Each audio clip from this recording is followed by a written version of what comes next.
إني صدوق مصلح متردم سم معاداتي وسلمي أسلم. Assalamualaikum warahmatullahi wabarakatuh. Terima kasih Pak Profesor atas waktu dan kesempatannya. Perkenalkan, nama saya Iskandar Gumai,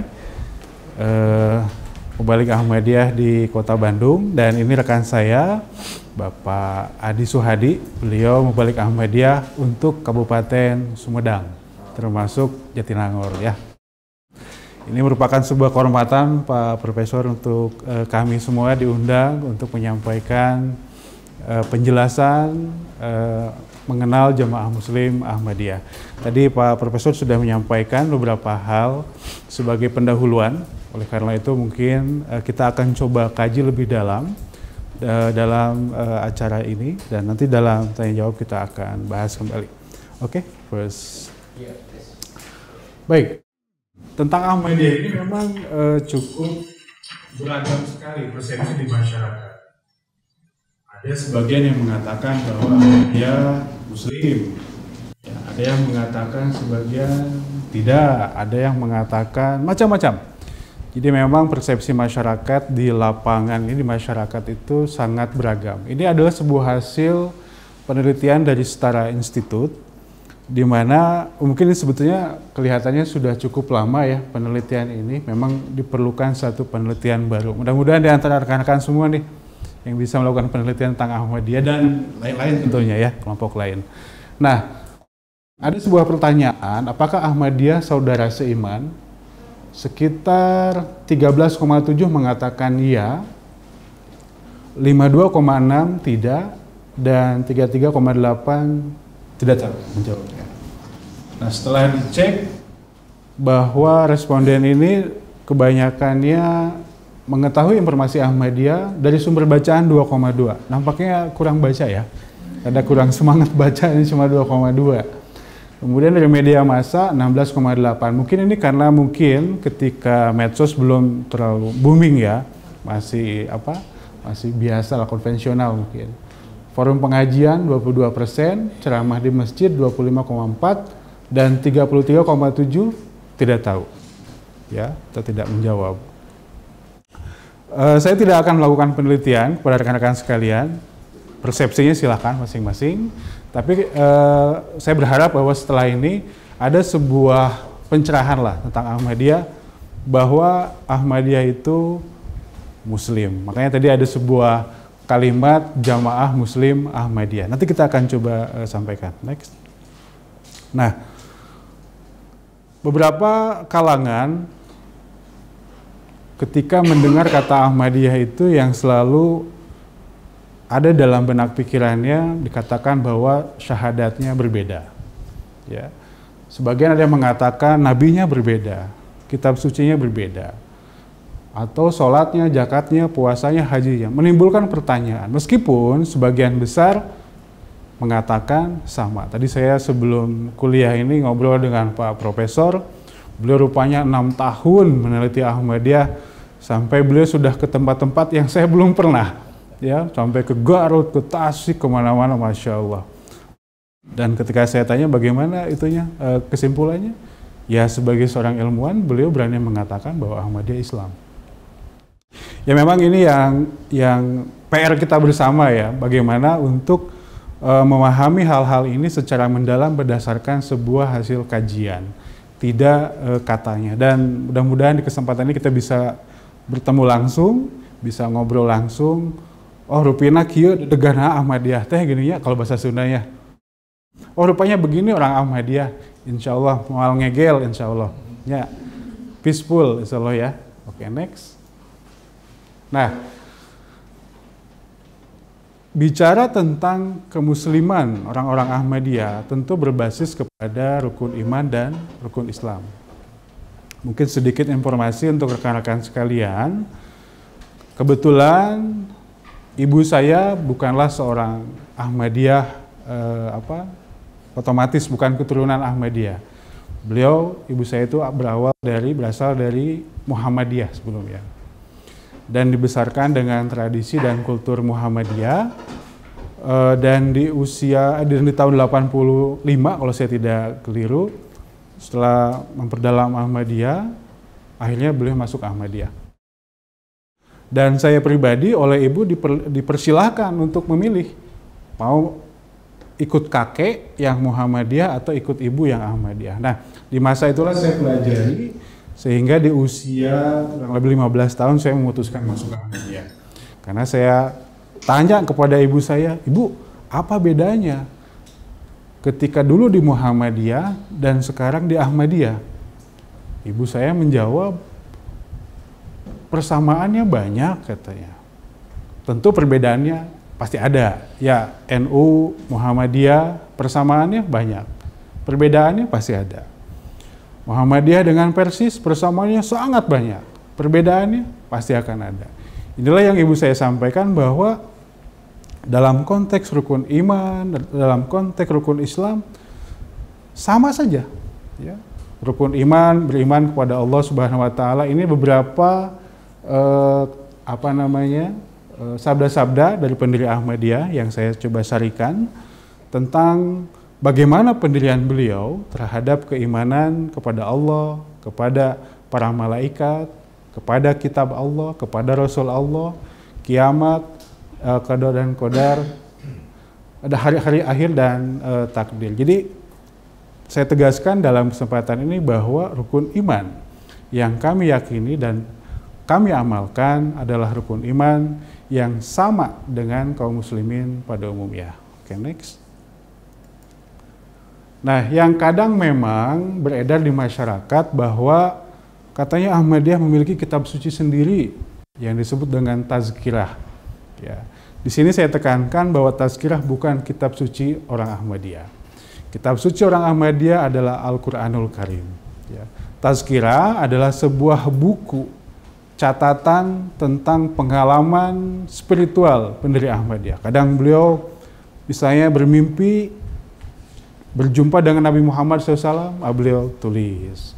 Beliau bermimpi mendapatkan perjumpaan dengan tokoh-tokoh suci, beliau tulis. Jadi betul-betul semacam diary lah, semacam catatan pribadi beliau terkait pengalaman pribadinya. Dan ini memang tidak dikodifikasi di zaman beliau masih hidup. Baru dituliskannya itu beberapa puluh tahun kemudian, sekitar 27 tahun kemudian. Di sini kita bisa lihat yang paling ujung sebelah sana, ini ada salah seorang tokoh ya di Muhammadiyah, Bapak Profesor Najib Burhani. Beliau 17 tahun meneliti Ahmadiyah, jadi bukan sehari dua hari. Dan beliau menegaskan bahwa kitab suci Ahmadiyah adalah Al-Quran. Dan sekarang Ahmadiyah sedang memiliki program menerjemahkan Al-Quran ke dalam 100 bahasa di dunia. Sekarang sudah 72, Pak. Sudah 72. Ada, kalau dalam konteks keindonesiaan, ada bahasa Indonesia sendiri, ada bahasa Sunda, bahasa Jawa, bahasa Batak, dan beberapa bahasa lainnya yang sedang dalam proses. Masih banyak sebetulnya ya, ada 72 bahasa. Nah, seperti contohnya, ini ada bagaimana Mubalik Ahmadiyah memberikan hadiah Al-Quran kepada Ketua Majelis Muhammadiyah Jawa Tengah. Kemudian kita sendiri memiliki satu kelas tahfiz Quran, ya. Jadi tidak ada kelas tahfiz tazkirah, tidak ada. Betul-betul tahfiz Al-Quran.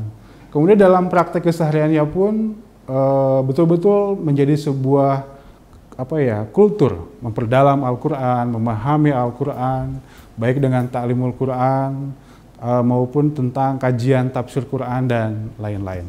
Oke, next. Baik. Tentang rukun Islam, seperti telah saya sampaikan bahwa rukun iman dan rukun Islamnya pun adalah sama. Syahadat, asyhadu an la ilaha illallah wa asyhadu anna Muhammadur Rasulullah. Kemudian sholat 5 waktu, dan sholat nafal lainnya, tahajud, sholat witir, sholat dan lainnya. Kemudian puasa, tentunya kami berpuasa, orang Ahmadiyah, di bulan suci Ramadan dan puasa sunnah lainnya. Zakat dan ibadah haji. Nah, ini ibadah haji yang agak menarik. Sebagian kalangan tertentu mengatakan bahwa ibadah hajinya orang Ahmadiyah itu ke India, kekadian. Ini fakta yang kami dapatkan di lapangan bagi beberapa orang tertentu. Saya tegaskan kembali di sini bahwa ibadah haji kami adalah ke Mekah Al-Mukarramah. Kebetulan orang tua sudah naik haji ke sana. Adapun kekadian itu, kami itu setiap tahunnya selalu mengadakan acara pertemuan rohani selama 3 hari saja. Kami sebut sebagai Jalsah Salanah. Dan kebetulan saya dulu pernah tinggal di sana selama 6 bulan di Kadian. Sama sekali tidak ada praktek haji, Prof. Sama sekali tidak ada. Ya, yang ada hanya kami berkumpul selama 3 hari, mendengarkan ceramah-ceramah keagamaan, melakukan ibadah-ibadah, sholat, tahajud, dan lain-lain. Sisanya kami mengadakan satu proses silaturahim dari berbagai anggota Ahmadiyah yang ada di berbagai negara. Jadi memang terkait haji ini, ibadah haji Ahmadiyah selalu ada kesalahpahaman dari kalangan tertentu yang mengatakan ibadah hajinya ke India, dan itu adalah hal yang keliru. Oke, next. Saya ingin memperlihatkan sebuah video kepada rekan-rekan terkait syahadatnya Ahmadiyah. Ini juga yang kadang-kadang suka disampaikan bahwa syahadatnya berbeda.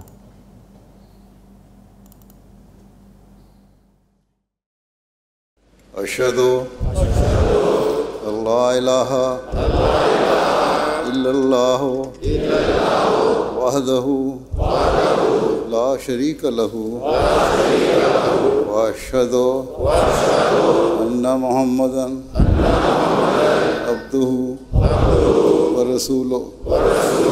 Asyhadu an la ilaha illallah wahdahu la syarika lahu wa asyhadu anna Muhammadan abduhu wa rasuluh. Ini kan Pak Iskandar, Mohon. ini bayat internasional. Iya, betul. Ya. Betul.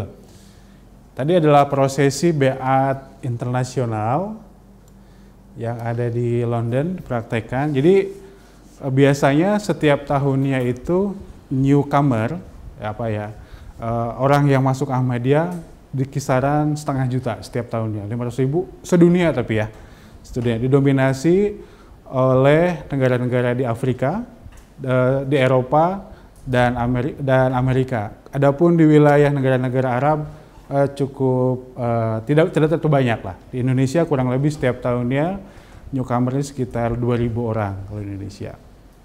Nah, tadi adalah satu tahapan ketika Khalifah Ahmadiyah menyampaikan syahadat yang kemudian diikuti oleh para jamaah. Di situ dengan sangat jelas syahadatnya tertuju pertama kepada Allah Subhanahu wa taala dan yang kedua kepada Nabi Muhammad Sallallahu Alaihi Wasallam. Jadi keliru kalau dikatakan bahwa syahadatnya Mirza Ghulam Ahmad Rasulullah. Itu tidak ada sama sekali. Faktanya bisa dilihat tadi secara visual dan juga secara teks. Jadi betul-betul kepada yang mulia Rasulullah SAW. Oke, next.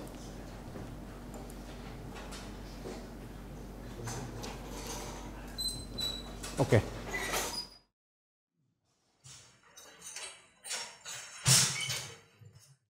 Baik, selanjutnya untuk sebagai bahan tambahan informasi, dalam konteks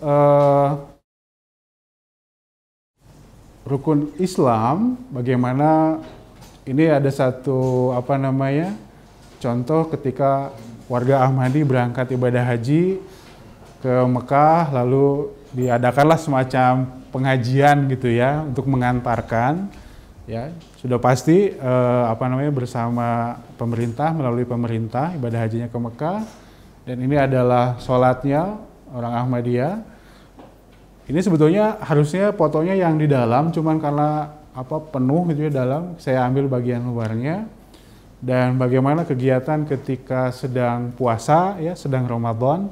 Jadi betul-betul saya ingin menyampaikan bahwa orang Ahmadiyah sholat, tadi syahadat jelas, sholat, puasa, zakat, dan ibadah haji. Sama sebagaimana kaum muslimin pada umumnya melaksanakannya. Next. Nah, sekarang kita bicara perbedaannya. Saya diberi waktu 20 menit, mudah-mudahan cukup Prof ya, 20 menit.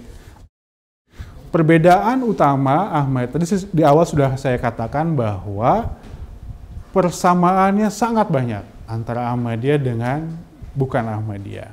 Perbedaannya tentu ada. Dan perbedaan yang utama ada 3. Yang pertama, Ahmadiyah meyakini bahwa Nabi Isa alaihissalam telah wafat secara wajar. Di sini kaum muslimin semua atau ada non-Islam? Muslim semua? Nah, alhamdulillah. Bagi jemaah Ahmadiyah, poin nomor 1, bahwa kunci kemenangan Islam terletak dalam pemahaman, keyakinan bahwa Nabi Isa telah meninggal. Sekarang Rasulullah SAW telah menubuatkan, telah menjanjikan bahwa Islam akan unggul di akhir zaman, akan menang di akhir zaman.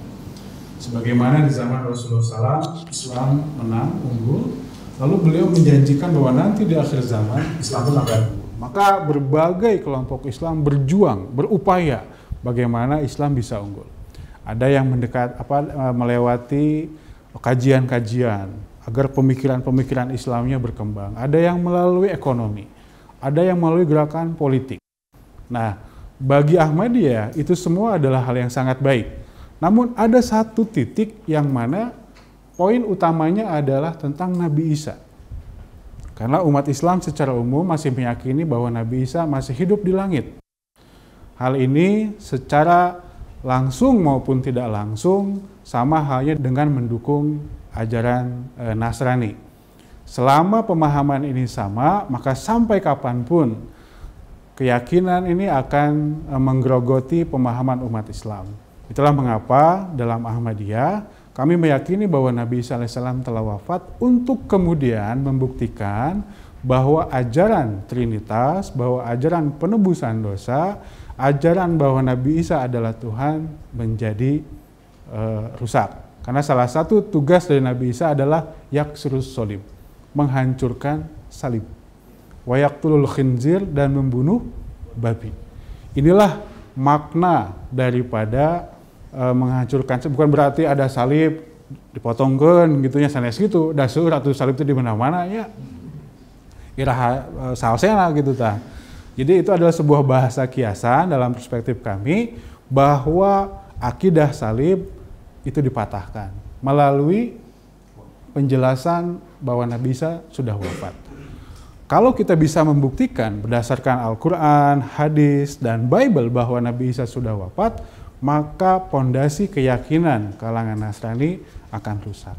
Karena bagaimana mungkin ada Tuhan yang nauzubillah meninggal misalnya, dan ada kuburannya, kan itu sesuatu hal yang tidak mungkin.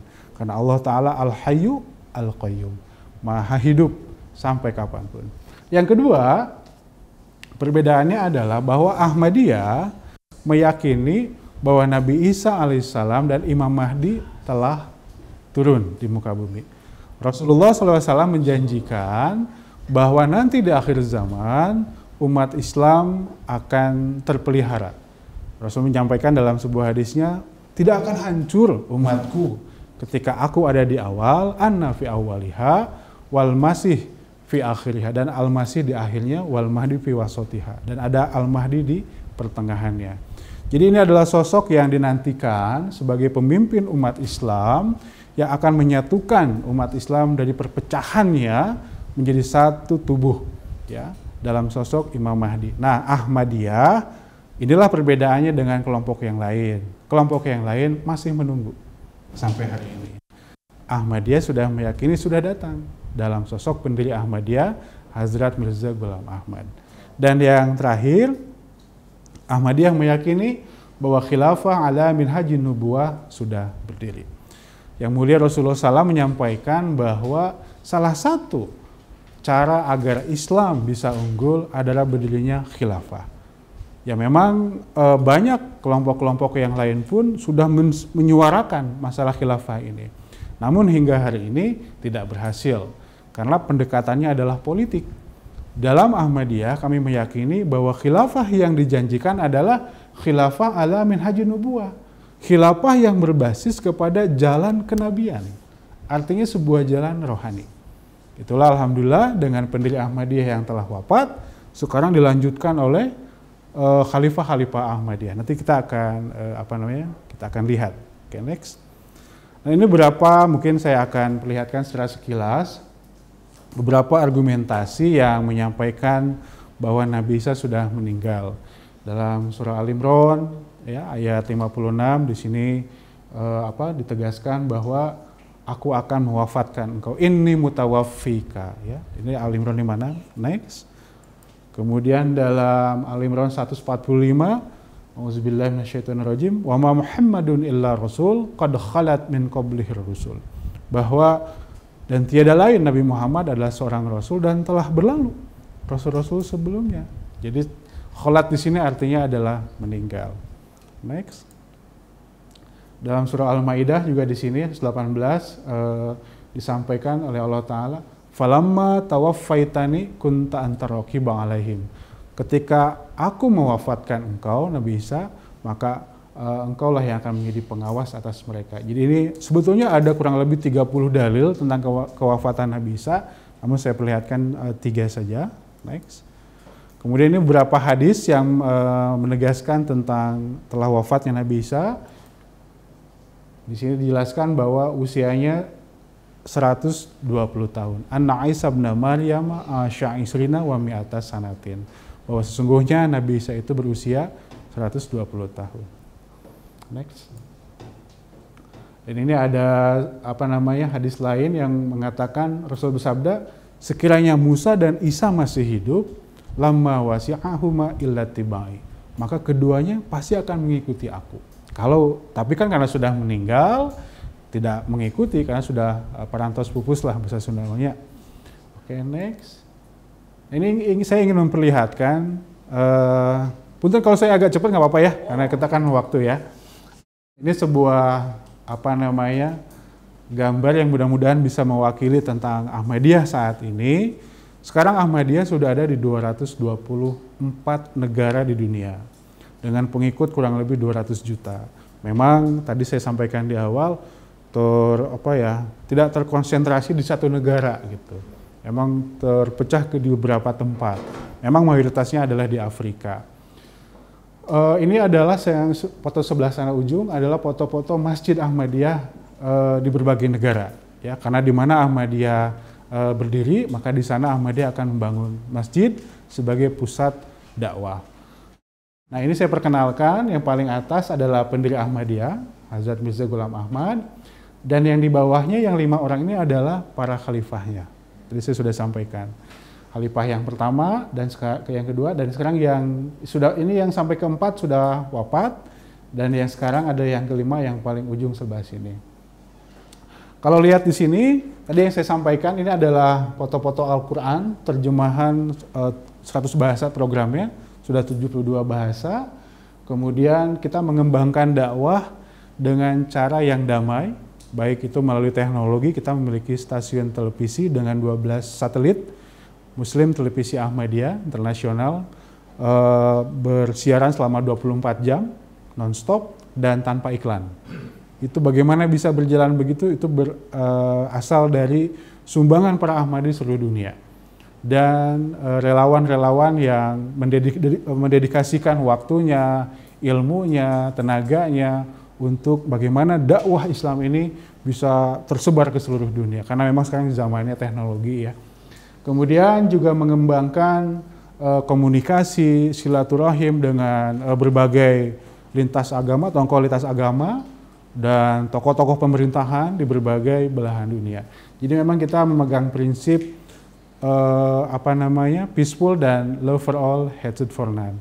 Makanya ini adalah sebuah gambaran ketika ada bendera-bendera dari berbagai belahan dunia, dan ini diambil dalam prosesi tadi pas Baiat internasional. Jadi ketika orang masuk Ahmadiyah menyatakan janji kesetiaannya, janji keimanannya, dan dipimpin oleh Khalifah tadi membacakan pernyataan baiatnya. Oke, next. Oke, ini ada sebuah video lagi. Salli ala nabiyyina صل على محمد. Hari ini, kesadaran umat Islam tengah bangkit, di mana sebagian besar umat Islam ingin hidup kembali dalam keberkatan khilafah. Karena khilafah telah terbukti menghadirkan kemuliaan dalam berbagai lini kehidupan. Bahkan lebih dari itu, umat Islam saat ini bercita-cita untuk menguasai dunia dengan khilafah. Sebenarnya, sistem khilafah dalam Islam tidaklah runtuh, karena pada tahun 1908, Jamaah Ahmadiyah telah berhasil mendirikannya. Khilafah ini berdiri diawali dengan kedatangan dan kebangkitan seorang utusan Allah Subhanahu wa Ta'ala, yakni Hadrat Mirza Ghulam Ahmad alaihissalam. Beliau adalah Imam Mahdi dan Al-Masih yang dijanjikan oleh Rasulullah sallallahu alaihi wasallam. Beliau hadir dengan misi melanjutkan risalah Nabi Muhammad sallallahu alaihi wasallam di akhir zaman ini, yakni memenangkan agama Islam di atas semua agama. Proses berdirinya Khilafah Ahmadiyah memiliki kesamaan dengan berdirinya Khilafah Rashidah, yakni sama-sama tegak di atas jalan kenabian atau khilafah ala minhajin nubuwah. Khilafah ini diawali dengan kebangkitan seorang utusan Allah. Kemudian, tatkala sang utusan wafat, maka khalifah dipilih melalui lembaga musyawarah. Dan yang paling penting, tujuan dari kedua khilafah tersebut adalah sama, yakni bercorak rohani, bukan politis. Khilafah ini tidak membutuhkan teritori, kekuasaan, dan negara, karena wilayahnya berada di hati manusia yang berada di seluruh dunia tanpa mengenal batas negara. Perjuangan Khilafah Ahmadiyah berfokus pada nilai rohani, perbaikan akidah, penyempurnaan ibadah, dan penguatan akhlak secara utuh. Khilafah ini memperjuangkan setiap hamba dekat dengan Allah Subhanahu wa Ta'ala, lalu berkhidmat terhadap sesama. Khilafah ini berupaya membangun persatuan umat Islam dalam satu jamaah dengan satu pemimpin. Khilafah ini pun menghidupkan kembali sistem ekonomi Islam yang pro keadilan melalui sistem pengorbanan harta. Bahkan, khilafah ini secara aktif membangkitkan penguasaan ilmu pengetahuan dan teknologi, serta membangun peradaban yang mulia sesuai dengan ajaran yang mulia Rasulullah Sallallahu Alaihi Wasallam. Khilafah ini bangkit dalam jihad mensejahterakan dan menyehatkan umat manusia melalui pendirian sejumlah sekolah dan rumah sakit di berbagai pelosok negara, mengirimkan guru-guru dan dokter-dokter sukarelawan ke seluruh penjuru dunia. Hal ini semata-mata untuk mengkhidmati nilai kemanusiaan. Khalifah Ahmadiyah berfokus dalam membumikan cinta dan kasih sayang, karena kedua hal tersebut menjadi pijakan manusia di dalam kehidupan dan menjadi syarat suatu kebahagiaan. Konsep Islam dalam kategori cinta dan kasih sayang inilah yang dikembangkan oleh Jamaah Ahmadiyah di seluruh dunia melalui satu komando Khalifah Ahmadiyah, yakni Hazrat Mirza Masroor Ahmad Ayyadahullah Ta'ala binasril aziz. Dengan moto Love for all, hatred for none, kasih sayang untuk semuanya, kebencian tidak bagi siapapun, Khilafah Ahmadiyah membangun kasih sayang sebagai gambaran kecintaan universal ajaran Islam yang rahmatan lil alamin, yang mengajarkan kita untuk selalu hidup dengan cinta kasih, harmoni, dan rendah hati. Dengan karunia Allah Subhanahu wa Ta'ala, saat ini Ahmadiyah telah hadir di lebih 200 negara dunia, hidup dengan damai, dan terus berkontribusi membangun negara dimanapun berada. Hal ini terjadi karena Khilafah Ahmadiyah berakidah bahwa cinta terhadap negara adalah bagian dari keimanan. Para Ahmadi di berbagai tempat telah menunjukkan bukti loyalitas terhadap negaranya masing-masing. Sebagai contoh, di Pakistan, Sir Muhammad Zafrullah Khan, seorang Ahmadi yang berkhidmat sebagai Menteri Luar Negeri pertama Pakistan, dan Profesor Abdus Salam sebagai ilmuwan muslim pertama peraih Nobel di bidang fisika. Demikian pula di Indonesia, Tuan Sayyid Shah Muhammad yang menjadi salah satu pahlawan kemerdekaan. Arif Rahman Hakim yang dikenal sebagai pahlawan Ampera, dan beberapa Ahmadi lainnya yang berdedikasi terhadap Negara Kesatuan Republik Indonesia. Selain itu, Khilafah Ahmadiyah sangat kental menyertai perjuangan kemerdekaan bangsa Indonesia. Melalui seruan Khalifah Ahmadiyah yang kedua, Hazrat Mirza Bashiruddin Mahmud Ahmad radhiyallahu ta'ala anhu, para Ahmadi di seluruh dunia dihimbau untuk menjalankan program rohani, yakni berdoa secara khusyuk selama 2 bulan yang disertai puasa sunnah Senin dan Kamis untuk mendukung Indonesia meraih kemerdekaannya. Hal ini benar-benar menjadi kekuatan bagi kemerdekaan Indonesia saat itu.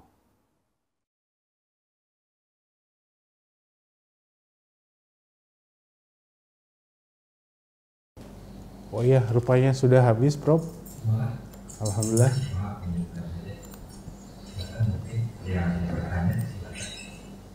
Tadi itu di acara itu dihadiri waktu saya ke London tahun 2011 38.007 kali lapangan sepak bola.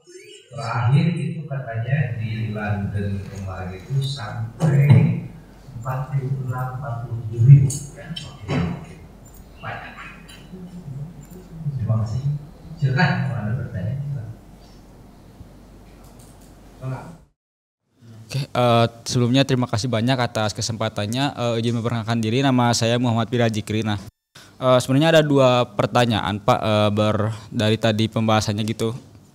Yang pertama itu tadi cukup menarik gitu ya, karena Ahmadiyah itu ada rencana, ada program untuk menerjemahkan Al-Quran gitu Pak. Nah, yang ingin saya tanyakan itu bagaimana cara menerjemahkan dan juga bagaimana tafsiran yang dilakukan oleh Ahmadiyah gitu. Mengingatkan kalau tidak salah ada 3 tafsir utama yang menjadi rujukan dalam Al-Quran gitu, kayak tafsirnya Al-Qurtubi, Ibnu Katsir, dan satu lagi saya lupa sih. Nah, itu bagaimana caranya gitu. Terus yang kedua, pertanyaan yang kedua yaitu tadi sempat disinggung juga kalau jamaah Ahmadiyah itu banyaknya berada di Afrika gitu. Nah, apa penyebabnya gitu Pak? Mengapa Afrika menjadi salah satu benua mungkin yang memiliki jamaah Ahmadiyah yang cukup banyak? Mungkin seperti itu, terima kasih.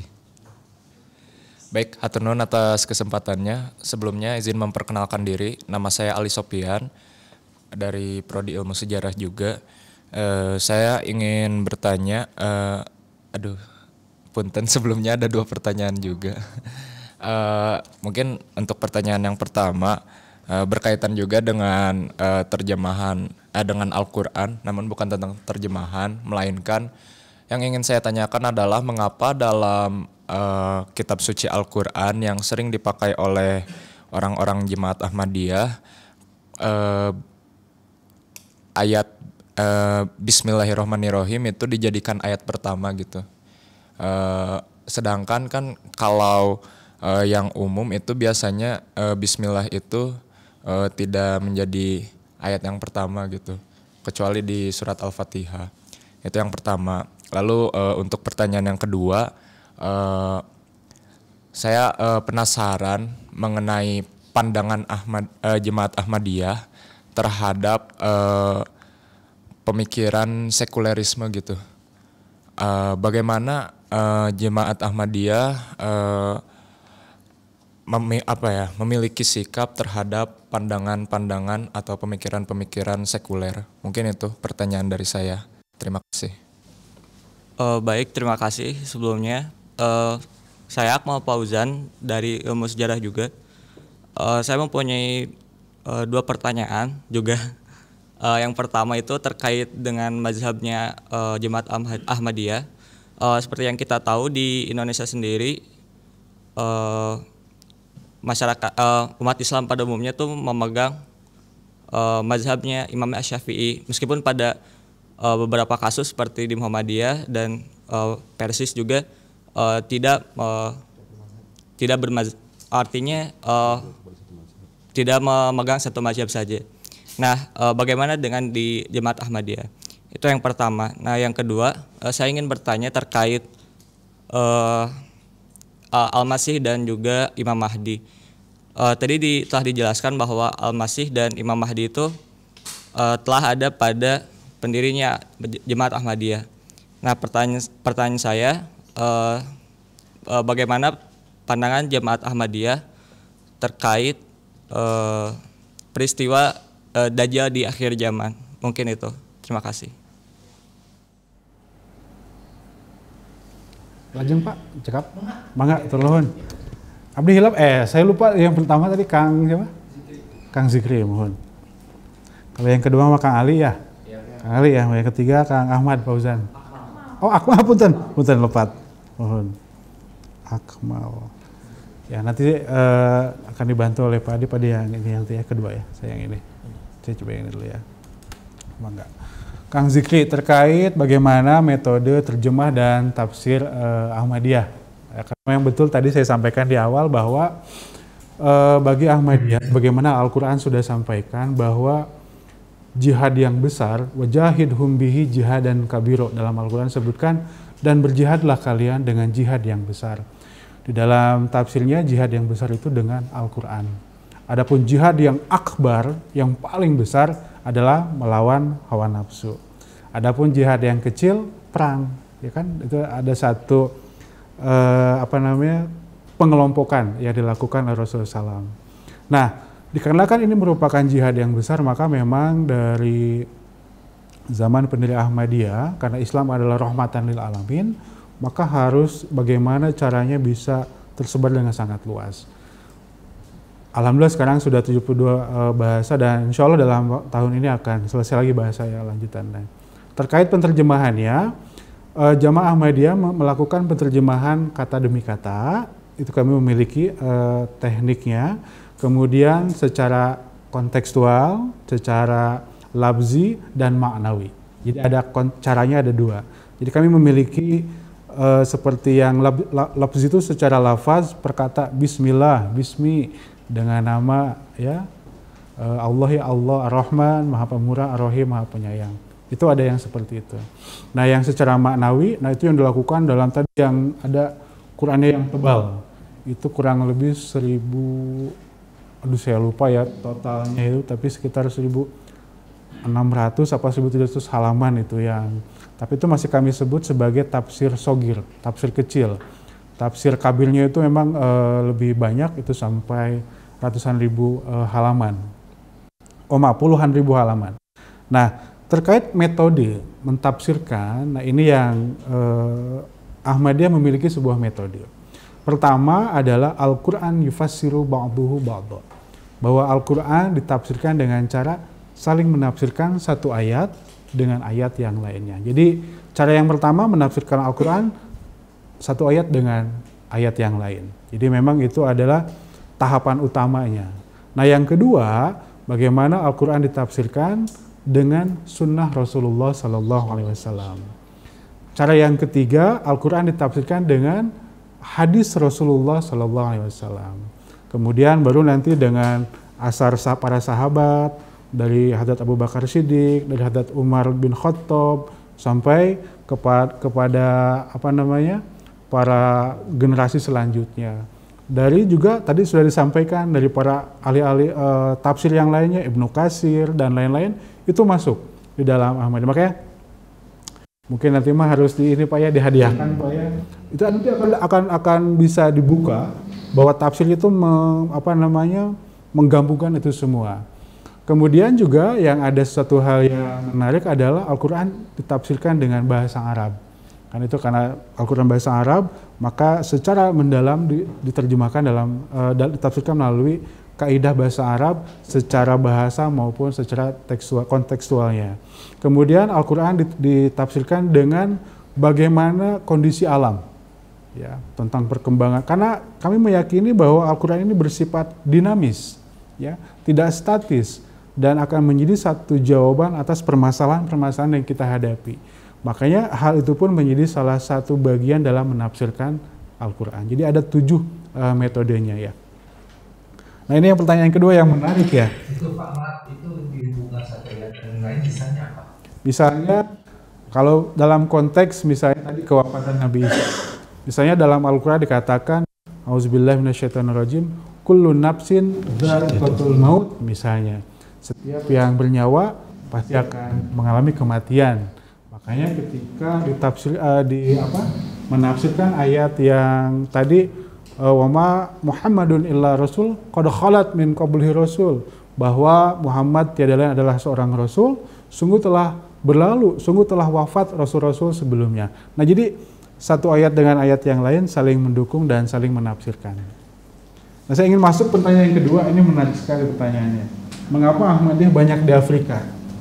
Jadi memang sebetulnya ketika pendiri Ahmadiyah wafat, maka tadi saya sampaikan bahwa garis komando dan garis pergerakan dilanjutkan oleh khalifah. Tadi sudah ada ya. Nah, sebetulnya dari sebelum masa beliau wafat, beliau sudah memiliki bagaimana mengembangkan Islam ini ke seluruh dunia. Karena salah satu tugas beliau adalah menghidupkan agama, menegakkan syariat Islam. Dan liyudhhirahu 'alad dini kullih, menegakkan agama Islam di atas agama-agama yang lainnya. Makanya beliau mengirimkan beberapa sahabat-sahabat beliau ke Eropa, ke Amerika, ke Asia dan lain-lain. Nah, untuk Afrika memang sangat khusus, sampai dibuat sebuah departemen khusus. Di sana mengingat menjadi target kristenisasi.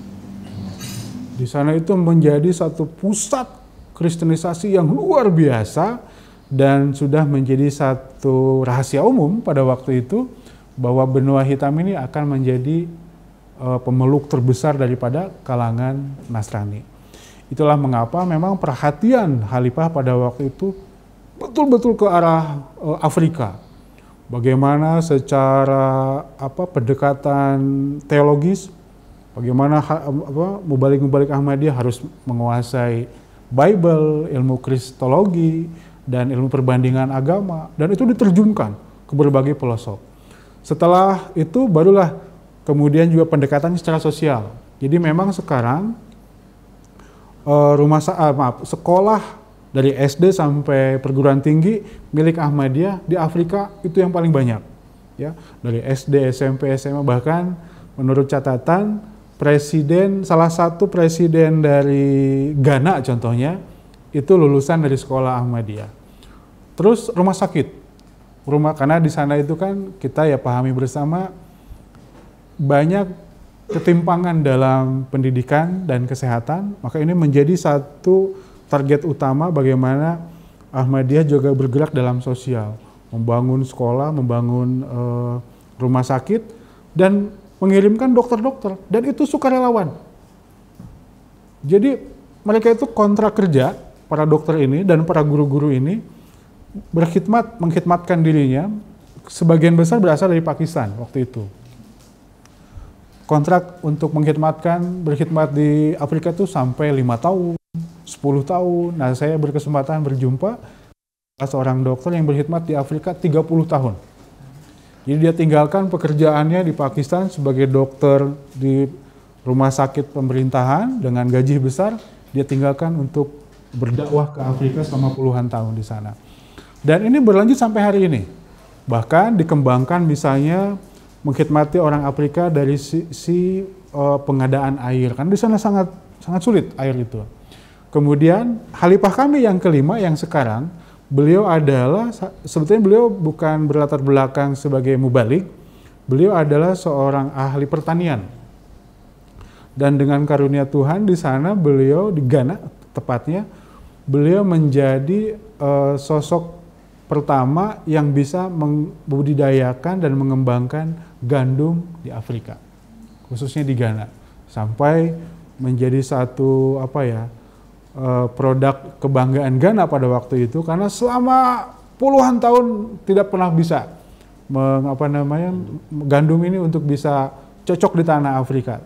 Sekarang alhamdulillah sudah berkembang. Nah, pendekatan sosial seperti inilah yang kemudian penerimaan dari masyarakat Afrika semakin besar. Tadi teologis dan secara sosial. Makanya di Afrika sana Ahmadiyah sudah memiliki persentase yang cukup besar, beberapa di antara pejabat negara, menteri sudah dari Ahmadiyah sudah ada di DPR-nya gitu pun sudah banyak kalau di Afrika. Jadi memang basicnya mengapa Afrika menjadi target utama karena adalah target kristenisasi. Yang kedua sebetulnya target kristenisasi adalah India sendiri. India dan barulah kemudian ke Asia, ke kita misalnya ya. Tapi memang Afrika nomor satu. Makanya memang sampai hari ini perhatian Khalifah terhadap Afrika masih terus dikembangkan. Begitu Kang Zikri atau nuhun? Agak. Bismillah. Kenapa di Jemaat Ahmadiyah Bismillah menjadi satu ayat? Karena dari Jemaat Ahmadiyah mengambil dari suatu hadis, yaitu kana la yafifu fasla surati surah hatta yazilu bismillahirrahmanirrahim. Nabi SAW tidak mengetahui pemisahan antara surah itu sebelum bismillahirrahmanirrahim turun kepadanya. Jadi tidak tahu akhirnya untuk memisahkan surah dengan surah lain dengan ditulis bismillahirrahmanirrahim. Itu jadi dari hadis dari Abu Daud, Kitab Salat dan Hakim dan Al-Mustarak. Mungkin itu. Jadi dipermisah dengan bismillah. Yang kedua, pandangan Ahmadi tentang mazhab. Bahwa kita Ghulam Ahmad alaihissalam berada di India, dominan mazhabnya dia ikut mazhab Hanafi. Tetapi kita tidak membatalkan semua mazhab. Tapi kita mengkondisikan mazhab itu yang sesuai dengan kondisi keadaan dan konteks. Ini saya lama di Papua, akhirnya jadi perdebatan. NU Muhammadiyah, pernah dengar nggak sholat Jumat hanya 40 orang? Kalau nggak 40 orang, sah nggak? Ini terjadi di Papua, Pak Prof. Jadi debat NU dan Muhammadiyah ketika lagi sensus, dia hanya 8 orang. Akhirnya tidak sholat Jumat. 2 kali sholat Jumat dari telepon saya, Pak Ustadz ini gimana? Pak, di dalam hadis yang lain, barang siapa sholat Jumat 3 kali berturut bukan dari umatku. Jadi tidak menjadi patokan. Jadi nggak ikut patokan. Jadi Ahmadi itu dilihat kondisi keadaan, semua mazhab itu sama melurus jadi satu sumber yaitu Al-Quran yang dikembangkan menjadi satu fikih pemecahan. Kita dari Ahmadiyah pihak mengikuti sesuai dengan konteks dan keadaan. Kalau seandainya Ahmadiyah cuma ada 3 orang di satu belahan terus nggak sholat Jumat, nggak mengikut perintahnya dong. Akhirnya kita melakukan. Jadi kita nggak membatalkan semua mazhab, tapi lihat kondisi keadaan yang menguatkan dalam kondisi kita beriman kepada Allah Ta'ala. Ya, nah dari Kang Ali nih tentang pandangan Ahmadiyah tentang sekularisme ya. Punten Kang Lita ini ya. Pandangannya ke sana dulu, Kang Akmal. Ya, memang tadi sempat disampaikan dalam video tadi bahwa mengapa Ahmadiyah bisa hadir di banyak negara padahal mengusung konsep khilafah. Karena pertama khilafahnya adalah khilafah ala bin Haji Nubuwah, pendekatannya adalah rohani, murni rohani. Jadi tidak ada cita-cita mendirikan negara atau merebut kekuasaan suatu negara. Jadi tidak membutuhkan satu teritori dari sana. Nah, itu yang pertama. Yang kedua, Ahmadiyah memiliki satu pandangan pemisahan antara agama dengan negara. Jadi agama menjadi privasi masing-masing untuk menjadi orang yang baik, yang soleh, yang cinta terhadap sesama. Adapun negara adalah sebuah konteks kebangsaan meliputi banyak orang dengan satu pola hukum di satu negara masing-masing kan pasti akan beda setiap negara. Makanya Ahmadiyah tidak ada satu pemahaman bagaimana sebuah syariah harus ditegakkan dalam sebuah negara. Tidak. Negara dengan hukumnya masing-masing silakan berjalan. Karena inilah yang sebetulnya, karena sekarang faktanya sulit untuk mendirikan sebuah negara berbasis syariat Islam. Karena faktanya sekarang mau syariat dalam pemahaman siapa yang akan dilakukan. Saya beberapa waktu yang lalu sempat dialog dengan tokoh NII, ada kurang lebih 2 minggu yang lalu. Nah itu menjadi sebuah pembahasan bahwa mereka kan ingin mendirikan syariat Islam kan, sampai mengeluarkan ayat malam yahkum bima anzalallah faulaika humul kafirun. Barang siapa yang tidak berhukum kepada hukum Allah, kafir. Kan seperti itu. Bahkan ada fasik dan lain-lain. Inilah yang kemudian kita berdialog waktu itu ada kesalahpahaman sebetulnya. Kita kan misalnya untuk sholat tidak perlu harus punya negara dulu kan. Kita misalnya mau puasa tidak perlu harus punya negara dulu.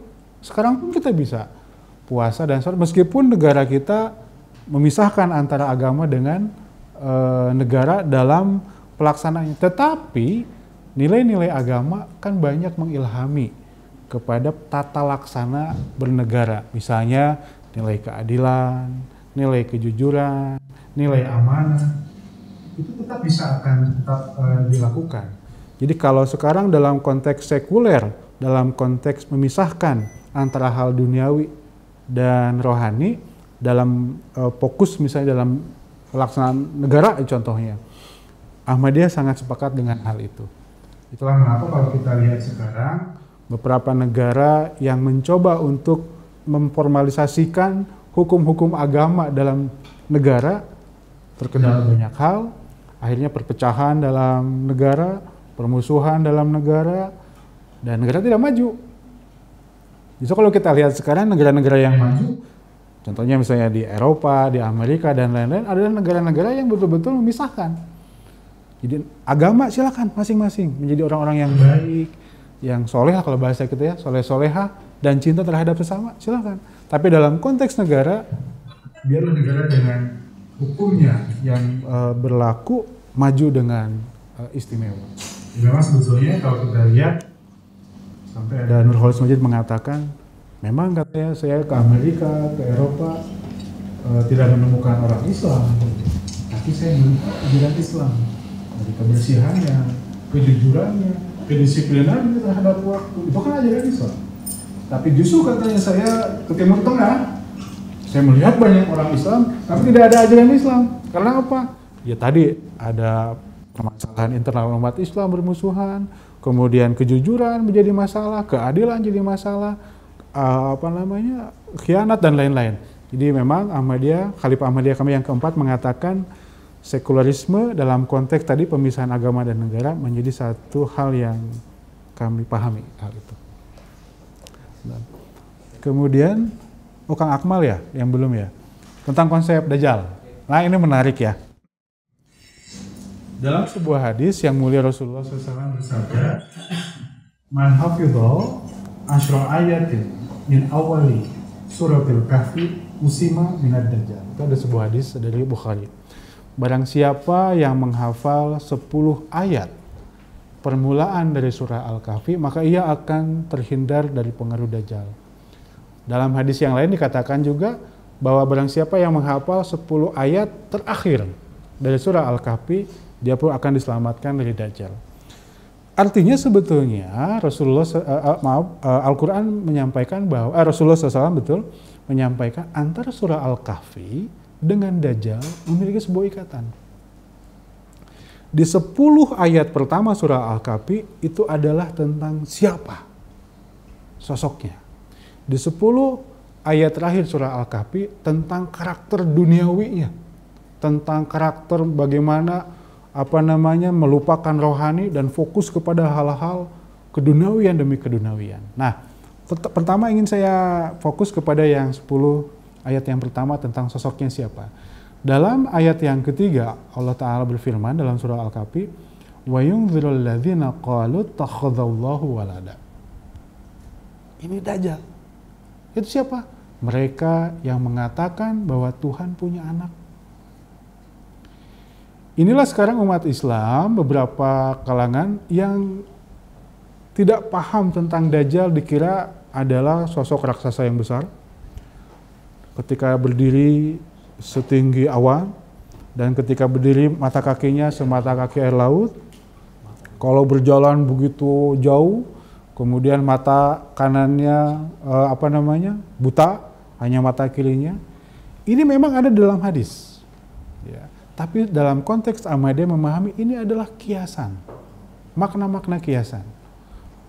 Kalau dikatakan bahwa Dajjal tinggi besar, sampai seawan gitu ya, tadi disampaikan mata kakinya selautan. Kami memahami bahwa Dajjal akan menguasai teknologi di lautan, di darat, udara, dan angkasa luar. Mereka yang menguasai itulah Dajjal. Ya. Kemudian mata kanannya ditutup, buta. Artinya apa? Mata rohaninya buta. Yang terbuka mata duniawinya saja. Bagaimana menumpuk harta, menguasai harta, ya meskipun harus merugikan orang lain gitu ya. Bagaimana menguasai dunia dengan hal-hal duniawinya. Karena mata rohaninya sudah hilang. Kemudian Rasulullah SAW menyampaikan dalam hadisnya itu, di keningnya ada tulisan huruf kaf, fa, ro. Kan? Seperti itu, kafir. Orang kafir. Ya sebetulnya Nabi Muhammad SAW dalam hadis-hadisnya itu sudah memberikan sebuah tanda-tanda yang begitu mudah untuk dipahami. Namun memang kita terjebak memahami secara letterlek, secara lafaz. Itulah kita menganggap masih menunggu-nunggu sosok raksasa yang seperti itu. Ya, matanya pecak, tingginya segitu. Ya, duka di kumaha eta mah rada sesaha-saha nu bade ngalahirkeun anaknya. Makanya kami memahami ketika tadi Rasulullah SAW mengatakan bahwa kalau kamu hafal, man hafidh, barang siapa yang hafal tentang surah Al-Kahfi tadi akan diselamatkan dari Dajjal. Karena apa? Dengan sangat jelas di sana itu disebutkan sosoknya. Itu orang yang mengatakan Tuhan punya anak. Dalam ayat yang lain kan disebutkan bahwa hampir pecah langit dan bumi ini, langit ini ketika Tuhan dikatakan punya anak. Kayaknya sebuah kedustaan, kebohongan. Nah, ketika ayat ini kemudian ditafsirkan oleh hadis tadi, barulah terbuka siapa sosoknya.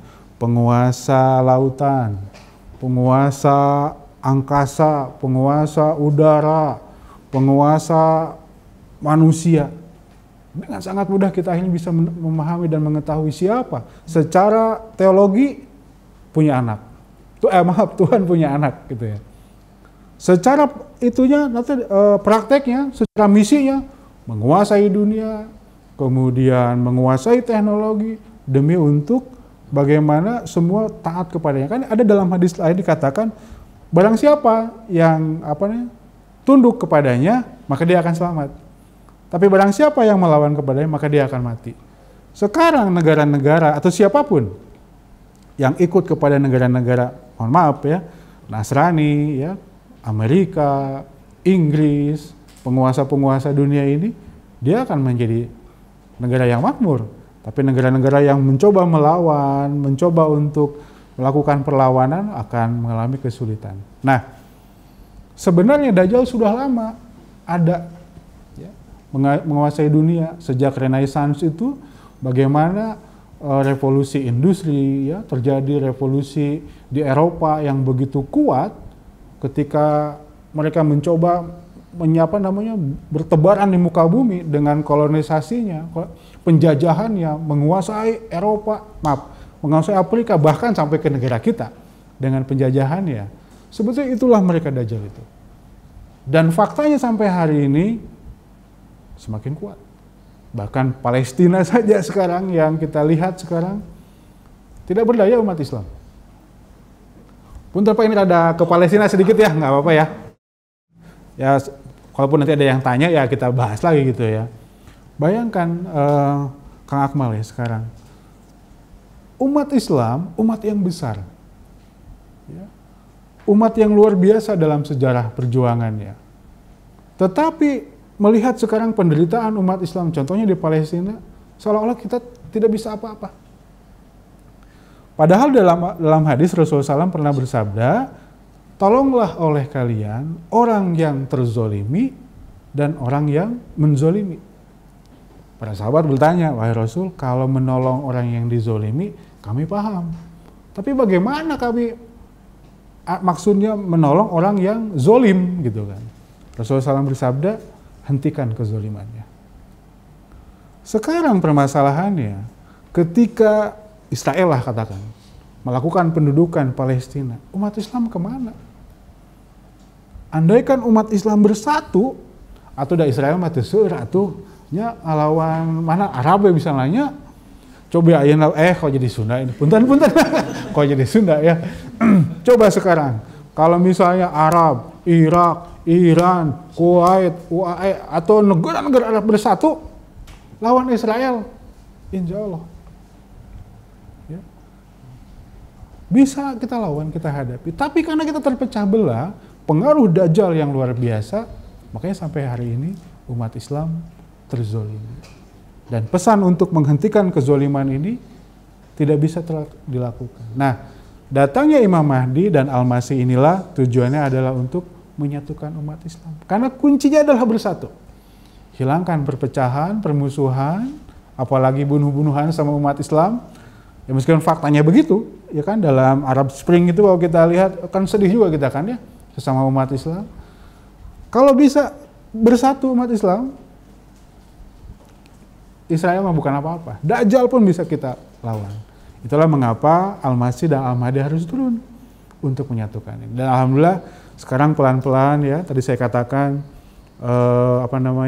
tahun demi tahun bagaimana arus yang masuk ke dalam Ahmadiyah terus bertambah dan bertambah, tujuannya menguatkan kembali persatuan dalam umat Islam. Begitu Kang Akmal, atur nuhun. Sebelumnya perkenalkan, nama saya Nabila Sari. Saya izin bertanya mengenai sebenarnya saya tertarik tadi tentang proyek yang menerjemahkan Al-Quran ke dalam 100 bahasa. Nah, saya mau bertanya tentang Jemaah Ahmadiyah ini ya kan, apabila dalam bahasa asalnya itu sudah diterjemahkan gitu Al-Qurannya, misalnya Indonesia terus sudah diterjemahkan. Nah, itu apakah jemaahnya itu membaca Al-Qurannya itu menggunakan bahasa Indonesia saja atau tetap menggunakan bahasa Arab? Dan apakah ada aturan khususnya gitu? Terima kasih. Nama saya Muhammad Raffi Afandi. Maaf agak maruk, saya ada 3 pertanyaan tapi yang satu saya singkat aja.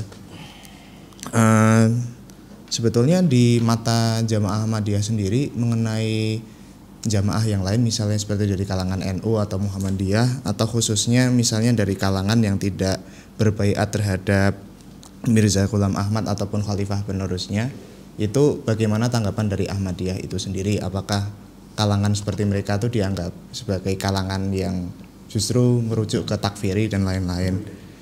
Lalu habis itu tadi ada yang cukup menarik, yaitu Muhammadiyah itu kesannya agak skeptis terhadap politik praktis karena Ahmadiyah sendiri itu merasa khalifahan atau kekuasaan Islam itu cukup berada di hati saja, tidak diperlukan adanya pembinaan dalam politik praktis atau kenegaraan dan lain-lain.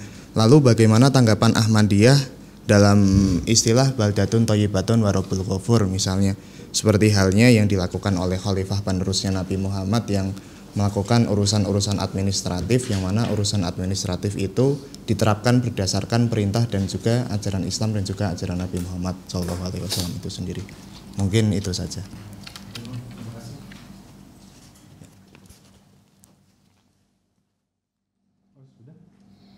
Masih ada?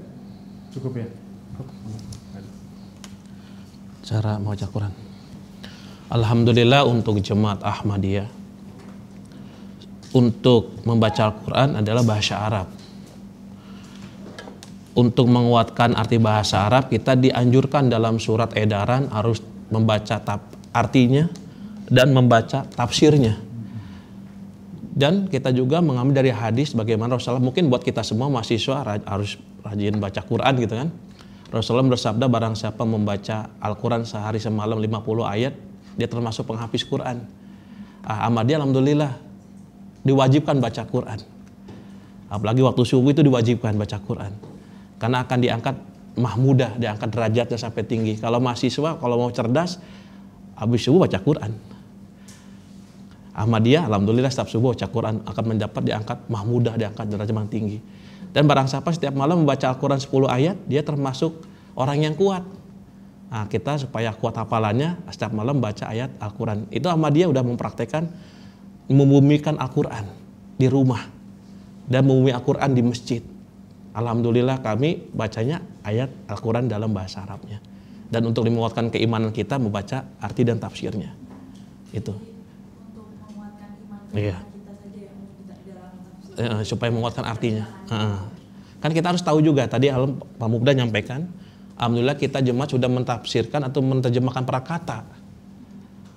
Perkatanya diterjemahkan, perkata tadi kayak alif lam mim, dalika, kitabu, kitab, la roiba, tidak ada keraguan. Jadi perkata kita menghafalnya.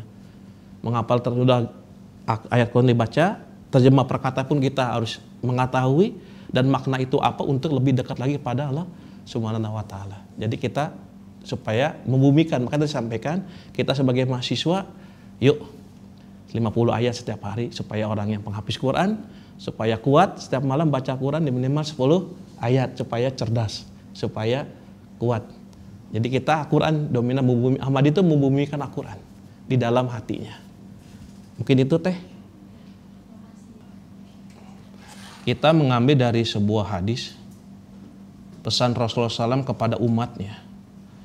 Rasulullah pesan kepada umat Islam jika nanti Imam Mahdi gitu kan, atau Al-Masih Maud Nabi Isa Al-Maryam dijanjikan sudah datang, maka hendaknya maka bergabung atau baiat kepadanya karena beliau Khalifatul Masih, sebagaimana Rasulullah menyampaikan ayatnya, hadisnya di sini, faida ra'aitumuhu fabayuhu walau hablu alas salji fa innahu khalifatul al-badi. Di sini saya tertarik dalam kaidah bahasa Arab.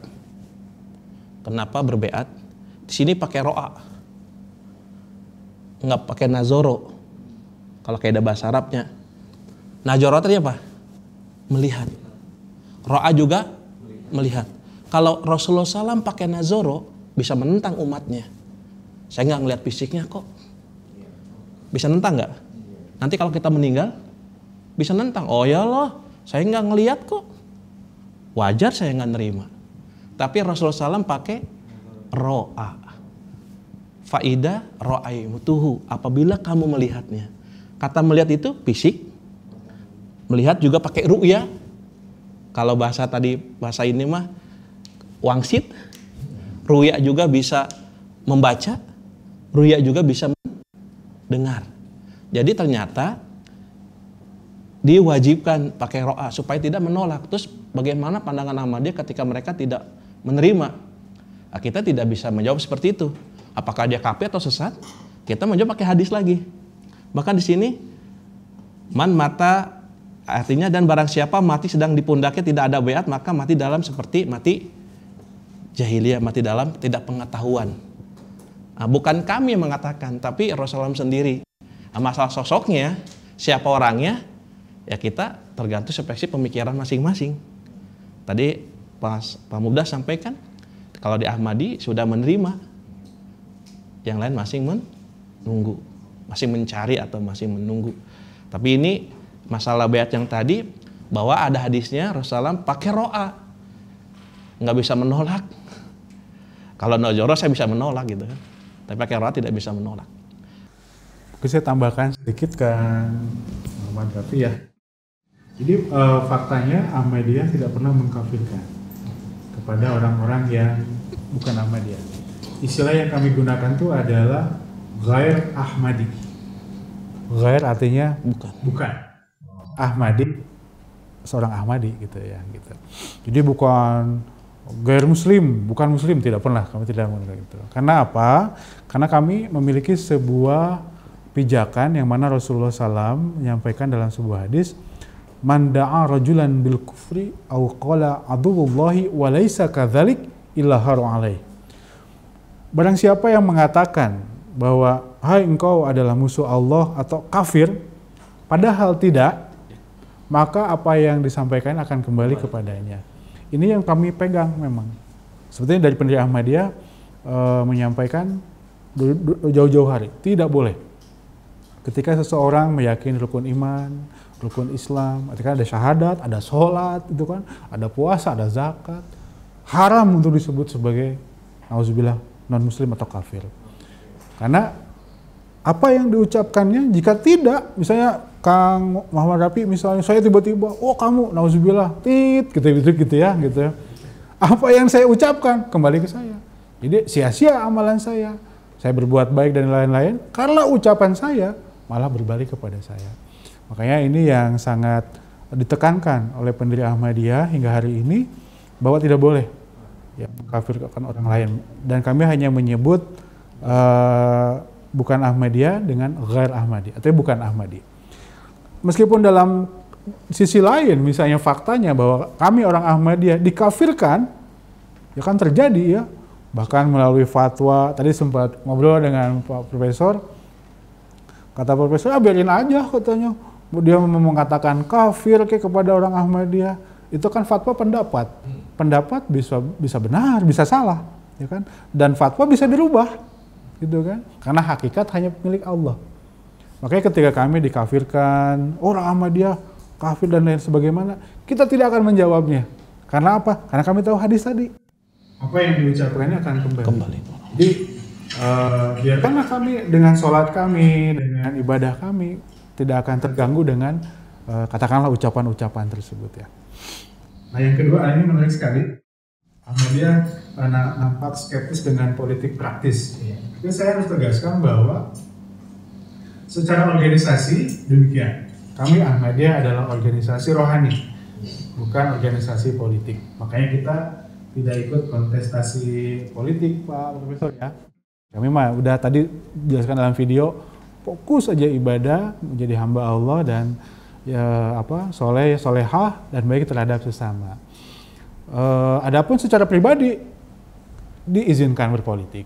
Tadi saya sampaikan beberapa tadi di Afrika, di Indonesia sebetulnya berapa anggota Ahmadiyah ada yang jadi anggota DPR, baik di tingkatan kabupaten, provinsi, ya itu ada. Kemudian bekerja di pemerintahan dalam jabatan-jabatan tertentu. Jadi secara pribadi silahkan untuk berpolitik. Misalnya besok nanti mau pilih yang mana nih, itu bebas silahkan. Jadi kami dari jamaah tidak ada mengarahkan, oh pilih yang ini yang itu, tidak. Bebas silahkan. Jadi secara pribadi kami lakukan. Nah, memang mengapa khilafah ini menjadi rohani? Memang itu ada satu perjalanannya. Yang mulai Rasulullah SAW menyampaikan dalam sebuah hadis yang sangat terkenal sebetulnya, bahwa ada satu rangkaian tenggang waktu yang akan terjadi dalam perjalanan umat Islam. Takunu nubuwwata fikum masyaallah an takunu. Akan ada sebuah masa kenabian kata Rasulullah. Ini zaman beliau. Kemudian summa takunu khilafatan ala minhajin nubuwah. Lalu akan ada sebuah masa khilafah atas dasar kenabian, yaitu zaman Khalifah Rashidah. Kemudian setelah itu akan ada zaman mulkan, kerajaan, raja-raja. Sebetulnya Rasulullah SAW mengidentifikasi raja-raja ini tidak dalam makna khalifah. Tetapi memang umat Islam menyebutnya jadi khalifah. Padahal kalau raja, ya sultan gitu ya. Nah inilah makanya di zaman kerajaan ada Banu Abbasiyah, ya, Umayyah, dan terjadi pertempuran lah antar umat Islam. Nah kemudian Rasulullah SAW menyampaikan akan ada mulkan adhan, akan ada zaman raja-raja yang adhan, yang istilahnya itu menggigit, artinya diktator dalam umat Islam. Kemudian akan ada mulkan jabariyatan, akan ada satu masa kerajaan dalam umat Islam yang jabariyah, yang sombong, yang lalim lah. Itu akan terjadi proses itu, dan itu berjalan ribuan tahun. Dan barulah Rasulullah SAW mengatakan summa takunu khilafatan ala minhajin nubuwah. Diulang lagi, diksi akan ada nanti khilafah atas dasar kenabian, mulai kembali kepada kerohanian. Nah, summa sakata, kemudian Rasulullah SAW terdiam. Mengapa ini menjadi sesuatu hal yang menarik? Karena rupanya umat Islam akan jatuh bangun dalam berbagai macam tahapan waktu dan kondisi-kondisi. Awalnya rohani, ketika jatuh ke dalam kerajaan, itu kan duniawi, politik. Saling mengambil kekuasaan, merebut kekuasaan, mempertahankan kekuasaan, peperangan dan lain-lain. Dan dampaknya ya permusuhan antara Bani dan Banu dan lainnya, dendam yang begitu berkepanjangan. Di titik inilah kemudian Rasulullah SAW menyampaikan bahwa kemenangan Islam akhirnya akan unggul melalui rohani. Jadi bukan skeptis dengan politiknya. Sebetulnya kan kalau kita melihat politik ini sebagai sebuah cara bagaimana umat menjadi mulia, masyarakat menjadi bahagia, damai, sejahtera. mungkin kemudian, makanya sebetulnya dalam Islam politik sangat bagus, tidak ada masalah selama ajaran-ajaran Islam mengilhami proses politik itu. Namun memang faktanya memang ketika sejarah memperlihatkan ribuan tahun dalam umat Islam, malah politik membawa kepada perpecahan. Politik mengarah kepada permusuhan. Dan inilah mungkin di masa yang akan datang, bagaimana politik ini bisa kembali kepada ruhnya, politik Islam yang santun, yang mendamaikan, mensejahterakan, dan membahagiakan bagi umat manusia. Begitu Kang Muhammad Rafi? Ya. Betul ya Muhammad Rafi ya? Oh iya. Ah. Iya. Lebihnya seperti yang penting umat Islamnya bisa menjalankan syariat dan akidahnya yang baik, tapi politiknya tidak perlu apa, tapi negaranya tidak perlu menjadi negara Islam. Betul. Tadi saya sudah disampaikan ke Kang Ali tadi ya. Jadi memang dimanapun sebetulnya kan sekarang secara politik ya, politik praktis kan itu berbasis kultur. Setiap tempat, setiap negara. Mungkin bagi negara-negara yang berbasis di Timur Tengah dengan syariat Islam tidak ada masalah, ya, karena kulturnya demikian, cocok sekali. Tapi kalau di Eropa, di Amerika pasti akan berbeda. Namun yang paling diutamakan adalah ruhnya. Ruh pelaksanaan dari itu semua adalah nilai-nilai Islami ya, yang damai tentunya, adil misalnya, sejahtera. Dan kalau kita melihat bagaimana Indonesia dalam Pancasila misalnya contohnya ya, memang bukan syariat Islam, tapi kalau dilihat-lihat mah seperti syariat Islam gitu ya. Satu ketuhanan, berarti kan tauhid, kemanusiaan, ya kan, basyariah di sana, persatuan, ukhuwah, itu cuma bahasanya aja berubah. Cuman tidak menjadi satu legal formal hukum negara berbasis syariat Islam. Karena memang faktanya kalau sebuah syariat katakanlah dilakukan di Indonesia, ditegakkan di Indonesia, nanti dalam tata laksananya kita akan bingung.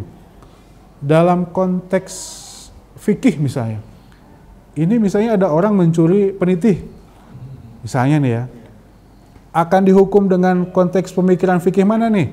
Apakah konteks pemikiran Wahabi, atau Salafi, atau NU, atau Muhammadiyah? Kan fakta ini, kita tidak bisa lepas dari fakta. Umat Islam kan beraneka ragam, firqah. Masing-masing memiliki kajian fikihnya.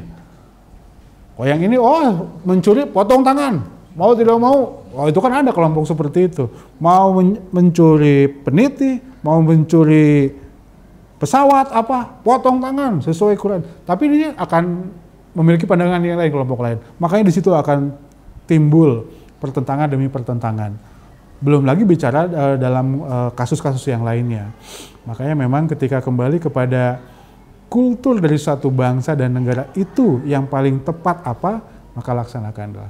Yang selama tadi bagaimana secara privasi seseorang bisa menjadi muslim yang baik, menjadi orang yang bermanfaat bagi umat gitu, itu dilakukan. Nuhun Kang atau enggak? Saya ingin bertanya lagi. Mangga. Baik, hatur nuhun atas kesempatannya. Saya sedikit terpantik dengan bahasan Palestina tadi, karena sekarang juga sedang ramai ya. Diselenggarakannya berbagai aksi bela Palestina. Nah, yang saya ingin menjadi penasaran kalau Jemaat Ahmadiyah sendiri melihat konflik Palestina dan Israel ini sebagai konflik apa?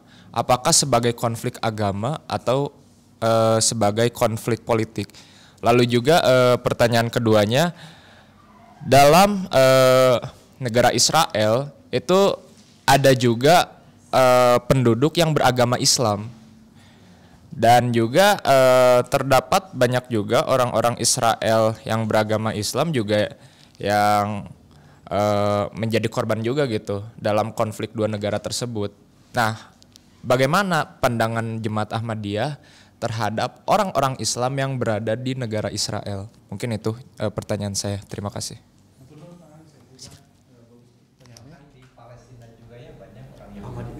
Iya. Iya betul. Ya terkait Palestina memang tadi ada sempat di video itu ada Sir Zabrullah Khan. Beliau adalah seorang Ahmadi dan menjadi Menteri Luar Negeri Pakistan dan kemudian diangkat menjadi Ketua Mahkamah Internasional PBB. Jadi, beliau sempat berkhidmat di PBB dalam beberapa tahun. Nah, beliau mendapatkan perintah dari Khalifah kami yang kedua pada waktu itu memperjuangkan Muslim Palestina lepas dari katakanlah kezoliman, dari upaya-upaya pendudukan, katakanlah penjajahan lah seperti itu. Beliau menyampaikan itu di sidang PBB secara terbuka. Beliau sampaikan karena memang ini sebuah amanah dan itunya teks itu sebetulnya masih ada sampai hari ini. Beberapa waktu lalu saya baca karena sedang ramai-ramainya masalah Palestina ini. Di situ beliau sudah mengingatkan jauh-jauh hari pesan dari Khalifah bahwa umat Islam harus segera bangkit, harus segera bersatu padu melawan kezoliman ini. Karena tadi kan hadisnya jelas dari Rasulullah, bantulah orang yang terzolimi dan yang menzolimi kan. Menolong orang yang menzolimi, hentikan kezolimannya. Bagaimana itu bisa terjadi? Bersatu umat Islam. Karena kalau tidak bersatu, bayangkan dari tahun 40-an Pak, 47, 49, dari waktu itu sedang panas-panas itu. Sekarang udah 2023 atau udah berapa puluh tahun ya, sudah sangat lama. Itu dampaknya sekarang sudah sangat besar kalau sekarang mah. Bayangkan jika waktu itu, kalau misalnya itunya bisa dilihatin mah ya petanya paling yang Yahudi baru beberapa titik lah gitu ya. Ceritanya tidak akan seperti ini, gitu ya. Makanya kalau tadi pertanyaannya kalau ini perang agama atau politik, ya memang sebetulnya perang politik, ya. Meskipun memang dalam akar permasalahannya ada alasan teologis di sana. Karena beberapa waktu yang lalu kita kajian di S2 tentang masalah Palestina. Akar permasalahannya adalah orang Israel menganggap bahwa ada tanah yang dijanjikan buat mereka. Tanah terjanji, tanah yang Holy Land, tanah yang suci. Yaitu Kanaan, itu Palestina. Maka dengan berbagai macam cara bagaimana mereka bisa mendirikan Solomon Temple di sana, bisa melakukan kurban dan lain-lain. Dan di tanah Kanaan itu Palestina menurut mereka. Dan itulah yang dengan cara politiknya melalui Zionisnya itu mereka lakukan upaya-upaya penjajahan itu. Namun kembali lagi, kalau kita umat Islam bersatu, ceritanya tidak akan begini pada waktu itu. Tetapi tidak terlambat sebetulnya hari ini pun, kalau bisa bersatu, kita bisa akan menghentikan kezoliman ini. Jadi itu yang saya harus sampaikan ke Kang Ali. Nah, terkait di Israel ada umat Islam, betul sekali.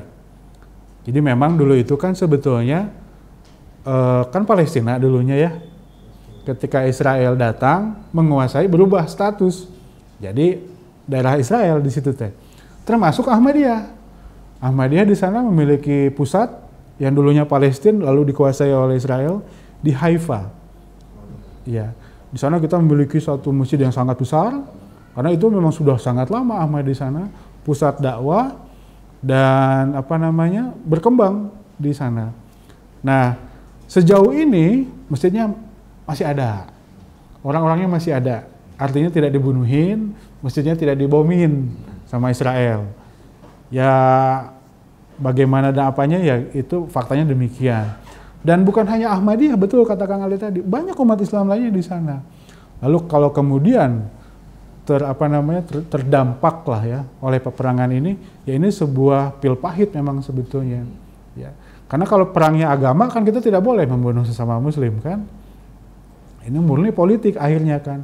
Dan betul kata Pak Profesor tadi, ada di Palestina juga, yang orang Yahudi ada, ya. Dan itu pun ya inilah memang politik mau tidak mau akhirnya mah hitam putih pun menjadi abu-abu kadang-kadang ya. Dan faktanya ya akan selalu masyarakat yang menjadi korban dari pergerakan-pergerakan politik ini.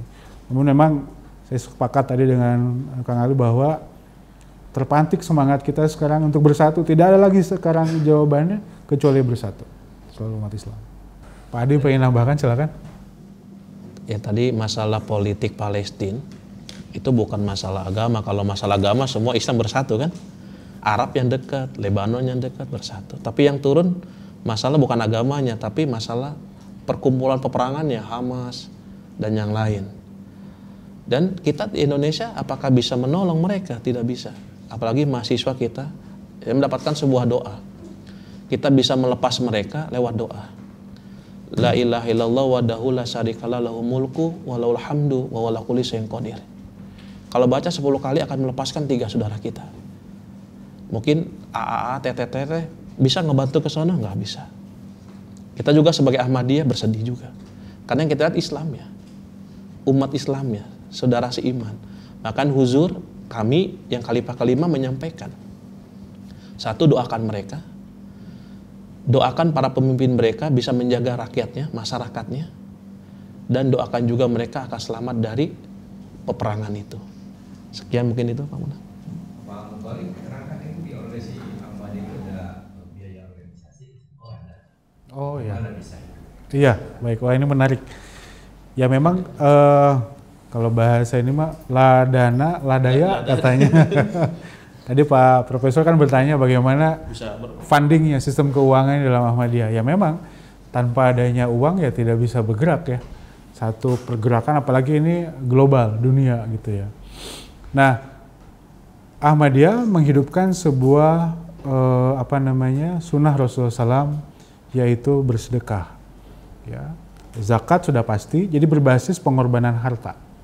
Bagaimana dengan pengorbanan harta ini kalau kita kembali merujuk kepada sejarah bagaimana ketika Rasulullah SAW di masa awal harus melawan kaum kafir Quraisy, maka Hadrat Utsman, Umar, Hadrat Abu Bakar Siddiq radhiyallahu anhu saling berlomba-lomba memberikan hartanya, mengorbankan hartanya. Untuk apa? Untuk pergerakan umat Islam. Semangat inilah yang kemudian kembali dihidupkan dalam Ahmadiyah.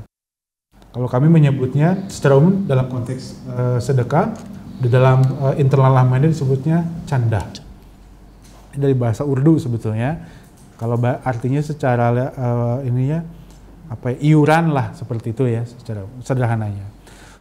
Kami menerapkan dari setiap anggota Ahmadiyah dari mulai 1/16 pendapatan setiap bulan atau 1/10 atau 1/6 maksimal 1/3 dari pendapatan bulanan kemudian disedekahkan, diinfakkan untuk agama melalui Ahmadiyah. Ada yang masih tahap belajar itu 1/16, jadi kalau gajinya 16 juta berarti 1 juta sebulan gitu ya. Nah yang kalau seperti saya, ini sekedar sharing, Pak Adi itu sudah 1/10 belajar mencoba naik. Jadi kalau gajinya 16 juta tadi jadi 1,6 juta candanya, infaknya untuk agama. Ada yang lebih tinggi lagi sesuai dengan keimanannya, pemahamannya dan amalannya. Semata-mata untuk mendapatkan ridho Allah. Karena kami sangat yakin bahwa dengan mana qosot bimalin sodakotun, tidak akan pernah berkurang harta kita dengan bersedekah, dengan menginfakkan di jalan Allah Ta'ala. Nah, bayangkan dari misalnya tadi Pak Adi 1 juta, saya 1 juta misalnya, seluruh dunia, waduh, itu menjadi sebuah kekuatan yang luar biasa. Saya ingin berbagi sedikit untuk bisa menjalankan TV Ahmadiyah, Muslim Television Ahmadiyah, 24 jam siarannya 1 hari 1 malam tanpa iklan. Itu biayanya per detik, karena kita harus sewa satelit, ya, dan kita menyewa 12 satelit. Ya, bisa dihitung berapa biaya operasionalnya untuk sewa satelit saja, belum produksi, bikin konten, belum publikasi dan lain-lain. Jika tanpa ada uang, maka mustahil ini bisa berjalan. Alhamdulillah dengan karunia Allah Ta'ala, bahwa dengan infak tadi, dengan candah tadi, uang terkumpul, ditambah lagi dengan dedikasi meluangkan waktu, sukarelawan, waktu dan tenaga dan pikiran semakin mengefektifkan bagaimana pergerakan ini bisa lebih maksimal. Tapi yang pasti memang dengan konsep sedekah ini, dengan konsep infak, dengan konsep candah ini, rupanya menjadi satu jawaban ya di masa sekarang. Bahkan bukan hanya untuk itu, bahkan untuk melakukan subsidi kepada yang tidak mampu, membantu mereka yang kekurangan, bahkan tadi membuat sekolah, membuat rumah sakit, dan di rumah sakit kami melakukan subsidi. Bagi yang tidak, sebagai contoh misalnya, saya kebetulan pernah ke Pakistan, itu Ahmadiyah memiliki satu rumah sakit jantung. Ya. Rumah sakit jantung di sana bagi yang tidak mampu itu free. Tapi yang mampu bayar normal. Jadi di Rabuah, di salah satu kota yang Ahmadiyah mayoritas di sana, kita memiliki 5 rumah sakit. Ada rumah sakit untuk mata, rumah sakit darah, cuci darah, Prof. Kemudian rumah sakit umum, kemudian rumah sakit jantung, dan yang terakhir ada rumah sakit hemopati. Ini rumah sakit hemopati saja itu pasiennya setiap hari 5.000 orang, Dok. Prof. Sehari itu. Ya, saya survei ke sana melihat langsung, dan itu free. Obat-obatannya itu gratis. Dan bukan untuk dakwah, tidak boleh. Nah, tadi yang jantung contohnya. Itu tuh operasi jantung kan kita tahu, Dok. Ya Pak Prof, luar biasa mahalnya. Pasang ring aja berapa ratus juta. Nah, di sana Ahmadiyah dengan karunia Allah Ta'ala karena memiliki tadi basicnya, terkumpulnya uang itu melalui pengorbanan harta. Ketika melihat bahwa harta yang dikumpulkan demi umat, ketika harta yang dikumpulkan demi agama, ketika harta yang dikumpulkan demi kemajuan Islam, yang ada berbondong-bondong, berlomba-lomba untuk mengorbankan harta. Dan kami yang merasakan langsung berkah dari pengorbanan itu, ya terlepas dari tadilah manfaat bagi siapapun, bagi pribadi dengan mengorbankan harta, bukannya berkurang malah bertambah, ya keberkahannya pun bertambah. Tapi artinya ini yang saya ingin sampaikan, rahasia. Bagaimana kemenangan Islam selain persatuan tadi, pengorbanan harta. Karena sebetulnya ini adalah cetak birunya Rasulullah SAW. Bagaimana bisa menyelesaikan masalah-masalah umat, masalah-masalah sosial, masalah ekonomi, dan lain-lain. Begitu, Prof? Waktu saya penelitian, Ya. Jawa Barat aja itu per bulan itu hampir 1 M. Oh iya. Kalau sekarang berapa di Indonesia? Ya. Aduh, ini rada sensi nih masalah uang ya. Tapi nggak apa-apa, Prof, saya buka. Sebelum saya pindah tugas ke Bandung, saya sebelumnya di Jakarta, Pak. Di Jakarta. Saya 9 tahun di Jakarta tugas di Ahmadiyah Jakarta. Itu untuk salah satu cabang, contohnya di Jakarta lah, saya tidak sebut tempatnya. Untuk salah satu cabang itu bisa 1 M. Di Manislo 500. Betul. Di Wanasigra 300. Betul. Nah, kalau dikatakan berapa perolehan 1 bulan, ya bisa memang variatif ya. Kadang-kadang kondisi bisa berubah. Misalnya peaknya atasnya bisa sampai puluhan M sebulannya itu. Untuk di Indonesia. Tapi memang mayoritas dari Jawa Barat. Ya. Ya. Ya karena kalau di dunia itu ada orang Kanada itu memberikan canda itu mengalahkan Eropa dan komputer tidak bisa menghitung digitnya. Betul, Wah, betul. Itu kan luar biasa. Dan kata Pak Eki itu di Indonesia itu udah hampir 200 per tahun bisa jadi karena memang tadi itu sukarela bukan agama. Betul. Nah itu saya kira tidak tahu di organisasi lain, saya kira di organisasi Ahmadiyah itu memang dahsyat sekali dan itu memang sebagai blueprint dari Rasulullah. Dan ini semua dilakukan tanpa paksaan. Ya. Ya, misalnya Pak Ade nih tidak bayar canda, lalu dirajam misalnya saya gitu. Oh tidak. Paling saya nasihati Pak Ade, jangan lupa. Tapi kalau Pak Ade mah insya Allah, bahkan beliau mah alhamdulillah luar biasa. Tapi karena paling itu ya digaji ya Ahmadiyah ya. Mohon, iya. Jadi sedikit lagi. Memang seperti saya Pak Ade, ada teman-teman saya di belakangnya para mubalik juga, ada Pak Jusman, Pak Agung, Pak Rahmadi, Pak Tate, Pak Anas. Kami ini memang sudah kontrak kerja untuk agama. Jadi kami sudah dari awal mengkhidmatkan waktu kami, hidup kami untuk agama. Makanya kami tidak boleh bisnis. Kalau kami mah tidak boleh misalnya jualan Cimol, Rubicon misalnya ya. Tidak boleh jualan Mercy misalnya, nggak boleh. Jualan peniti aja nggak boleh kalau kami mah ya. Jadi memang murni untuk agama. Nah, karena kami sudah menghilangkan kehidupan duniawinya, maka Jamaah Ahmadiyah memberikan tunjangan kepada kami. Ya, tunjangan yang istilahnya memang tidak sampai besar, tapi minimal tidak akan kelaparan lah, gitu ya. PMR ya, kayaknya PMR ya. Amin, insya Allah Pak. Amin, mudah-mudahan. Yang pasti tidak akan kelaparan, bisa bisa dengan baik lah. Nah, pola-pola seperti ini sebetulnya yang dimiliki oleh Katolik, ya, dengan pendekatan misi, ya, dengan Pope di atasnya itu yang begitu dahsyat mengelilingi dunia dengan perjuangannya. Nah, kami melakukan itu juga, dan itulah mengapa kami bisa fokus untuk agama selama 24 jam, tidak terganggu oleh kepentingan-kepentingan duniawi lainnya. Pak Adi, silakan. Masa menyangkut pengorbanan, karena kita juga dari Ahmadiyah atas perintah Allah Ta'ala juga gitu kan. Ya, kita paham kesemuanya kan. Kalau kita disuruh berkorban, apalagi kenapa bisa berkembang Ahmadiyah, semua organisasi apapun di dunia, kalau tidak ada pengorbanan tidak akan berkembang. Itu syaratnya. Apalagi saya pernah baca hadis qudsi itu kan. Ini bagus nih buat kita semua gitu kan. Tertarik saya juga itu. Hai anak Adam, simpanlah uangmu kepadaku. Tidurlah nyenyak. Pencuri tidak mencurinya, api tidak membakarnya, air tidak menenggelamkannya. Ketika kamu amat sangat membutuhkan, aku keberikan. Ahmadiyah alhamdulillah setiap sebulan dikorbankan untuk perkembangan Islam di pelosok dunia. Sekarang akhirnya terjadi apa? Di Eropa, di Afrika, sampai 223 negara. Karena kita menyebarkan Islam dengan cara love for, attract for, dengan pengorbanan.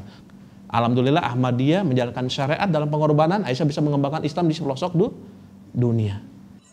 Menarik sekali apa yang sudah disampaikan oleh ya. Saya kira untuk sementara sekian, nanti kita jumpa lagi dengan kuliah biasa. Baik, saya ucapkan terima kasih kepada Pak Adi. Semoga presentasinya bermanfaat. Amin. Bisa dikembangkan oleh mahasiswa kami di Fakultas Sejarah. Terima kasih. Kita jumpa lagi depan untuk kuliah, dan kita bisa beri plus kepada